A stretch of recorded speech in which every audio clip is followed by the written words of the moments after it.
really, really like this film. And I love the fact that they kept going, back and forth, from the flashbacks to the future. So first or to the present, excuse me. So I wanted to ask you first, Genevieve, when you got this, so had you read the book? It is based on a popular novel. Yeah, I think I was one of the very few in Australia who hadn't read the book.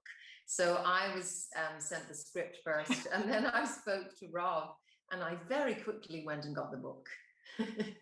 And then how does that help you as an actor when you have that extra material? Like, does it really help, or do you like to kind of go off the script?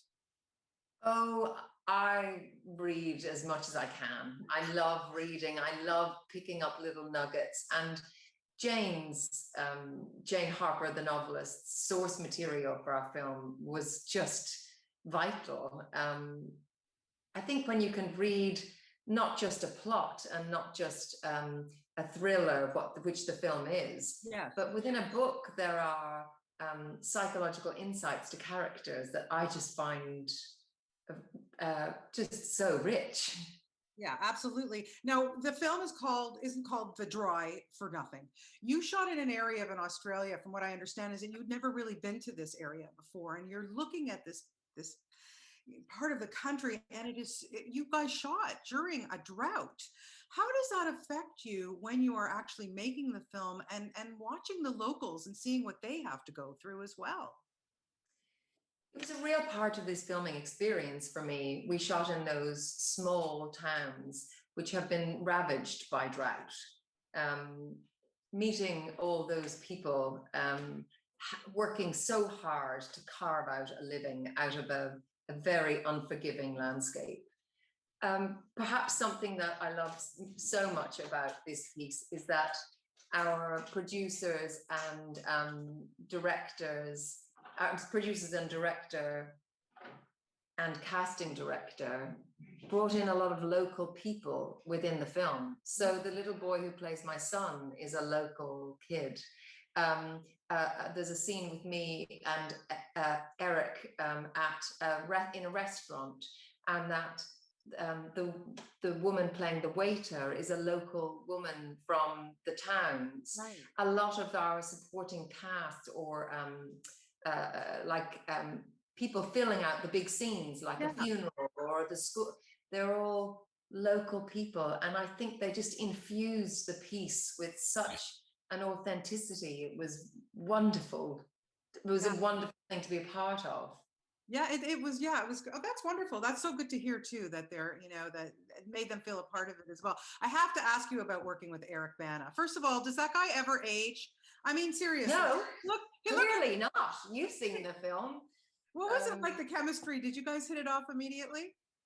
Eric is a really wonderful man and a very collaborative, generous, open actor. We got on really well. It was such a special film and time, and also a connection with him. I'm ever grateful for it, and I'm thrilled that Australians loved the film. And I can't wait for the rest of the world to see it now. I'm so excited for everyone seeing it.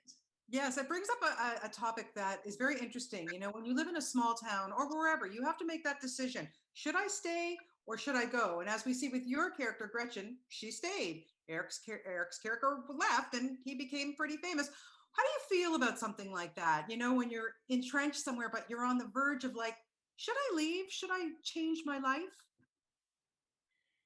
Yeah, well, I think that is such a huge part of who these two characters are, in particularly a small town, but not just that. It's about that emerging youth, or the people that they were, and they shared that together. I think that is such a special time that we all have in our lives, where we perhaps have a group of friends that were, because we were becoming it, for want of a better word, we can experience friendships that are raw and risky and tender all at once. Yeah. And of course, that's what Gretchen and Falk had together. And then at the core of that, there was also a tragedy. Yes.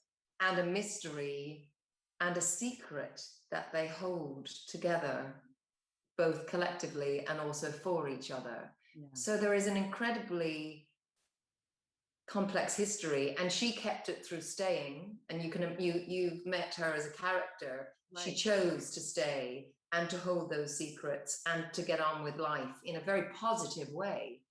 And Yeah. he, for his own reasons, left and held the secrets. And that's why I think there's such great chemistry when you bring those two characters back together. I agree. You never know what's going to happen with your lies and your secrets. They always come back to haunt you. Yeah. Or to free you. Or to free you. Absolutely. Well, thank you so much for your time today. Like I said, you did a marvelous job in this film. It's a pleasure to have the opportunity to talk to you, and just stay safe and healthy. Take care of Thanks, Bonnie. yourself. You too. Take care. Bye-bye.